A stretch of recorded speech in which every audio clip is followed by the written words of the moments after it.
Magandang umaga po sa ating lahat. Pakibati po yung katabi natin na Blessed Sunday to you.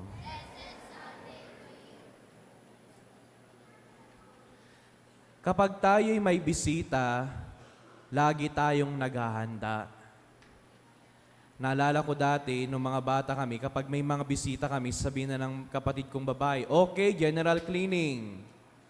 Ibig sabihin noon, lahat ng sulok ng bahay ay lilinisan.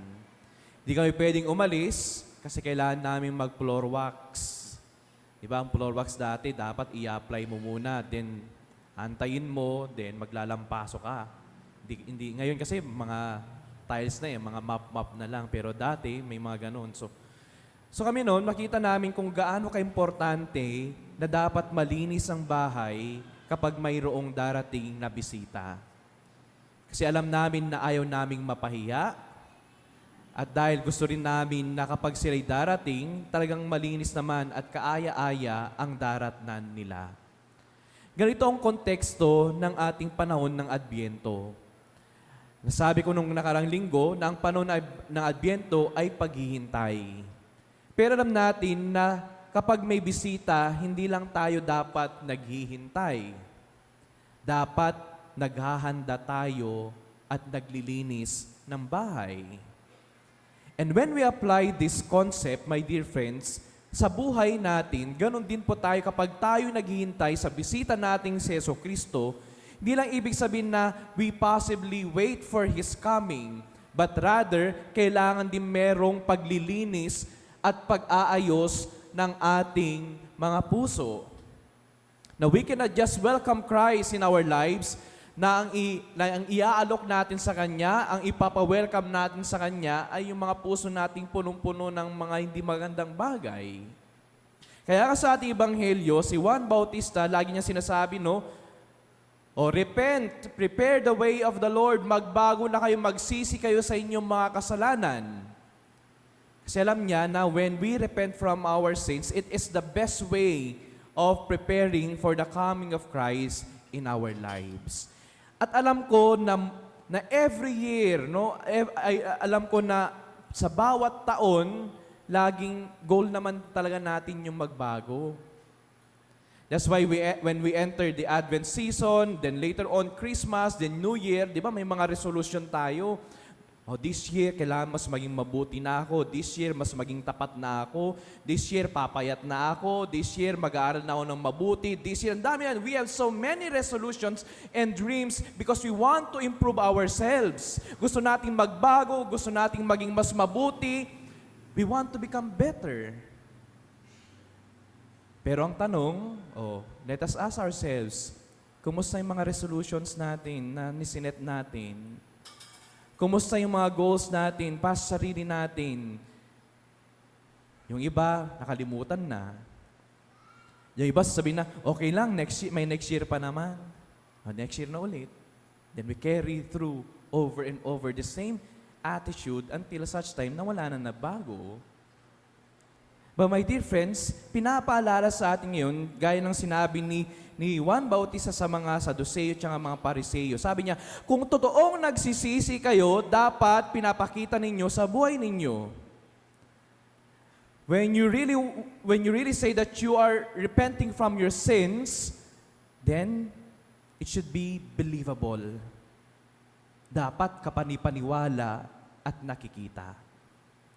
And I believe dito tayo nagkukulang Alam na natin kung ano yung tama, alam na natin kung ano yung mas mabuti para sa ating sarili, alam na natin yung tama at mali, alam na natin yung gusto nating i-improve sa buhay natin, pero ang kulang ay yung commitment to say na, okay, this time I'll make sure na gagawin ko na ito.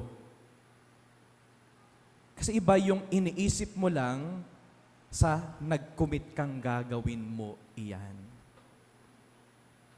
Because that will make the difference, my dear friends. Lahat tayo ang daling mag-set ng goals.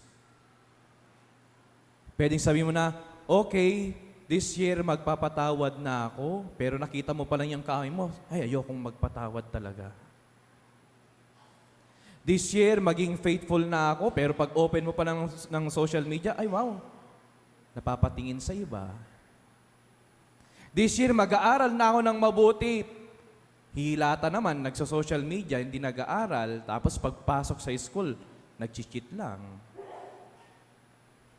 This year, hindi na ako gagawa ng masama sa aming office. Nung walang nakatingin, nang upit naman. When we commit my dear friends, ourselves to doing what is right and to improve ourselves, doon natin napapatunayan na kaya natin. And when we see that there's an improvement sa buhay natin, doon papasok yung pangalawang kandila ng ating Advent wreath. Ang kandila ng kapayapaan. Kaya nga kapag handa ka pala, hindi ka kakabahan. Kapag alam mong malinis ang bahay, proud ka pang magwe-welcome. Kapag nakahanda ang lahat, hindi ka matatakot na merong darating na bisita kasi alam mo, you are prepared. At ganun din, we know that we are confident when we are prepared kasi alam natin na nag-commit tayo na merong mababago sa buhay natin, nag-commit tayo na lalayo tayo sa mga kasalanan, nag-commit tayo na this time around, I'll be a better person compared sa tao na nakilala ko in the past. At yun yung isa-set natin ngayong Advent season. Nalala ko rin nung high school kami, di ba? Siyempre mga barkada mo, merong mga untimely invitations na, oh, labas tayo, ganyan-ganyan. O, dilalabas kayo. Tapos sabihin nila, oh, doon tayo sa bahay ninyo, tumambay. Eh kapag alam ko hindi kami nakapaglinis sa bahay, sabihin ko, ay, hindi pwede. O di naman kaya, kung meron kang bisita, tapos hindi ka handa, yung mga marumi, susok-sok mo lang doon sa gilid. Yung mga damit mo, isusok mo lang sa cabinet, itatago mo lang, tatakpan ng walis. Parang gano'n lang, cover up lang. Ganon din tayo minsan, kapag hindi handa, meron lang tayong pang-cover. Tatakpan lang pansamantala. Pero at the back of it, stress tayo. Kinakabahan tayo. Naku, baka pumasok siya, baka makita niya yung maruming mga kwan. May stress tayo. Mangangamba tayo. Dahil alam natin, hindi yun yung nararapat para sa isang bisita. Alam na natin kung paano mag-welcome ng bisita. But this time around, isipin na natin na ang bisitang darating sa atin ay si Kristo mismo. So kung yung mga kaibigan natin, pinaghahandaan natin, how much more ang Diyos. At sisimulan natin sa paglilinis at pag-rearrange ng ating mga puso. So papasok tayo ulit, magsusulat ulit tayo. Okay, Lord, ito na yung mga gagawin ko this year again. Ito na yung mga resolution ko again. Pero this time around, sasamahan ko na ng commitment. This time around, hindi na lang puro sulat. Meron ng kasamang, ito talaga, paninindigan ko at tototohanin ko na talaga. Because when we do that, sabi ko nga sa inyo kanina, kapag handa ka, ikaw pa yung magyayabang minsan O sige, pasok na kayo. O, tingnan nyo lahat. Tingnan nyo. Pagmamalaki pa natin yung kalinisan at yung mga effort natin. Ganon din po ang pagdating ni Kristo. When we know that we are prepared, when we have repented from our sins, when we commit to become better people, sabihin pa natin, Jesus, tuloy po kayo. Tingnan nyo po, nilinisan ko na po. Amen.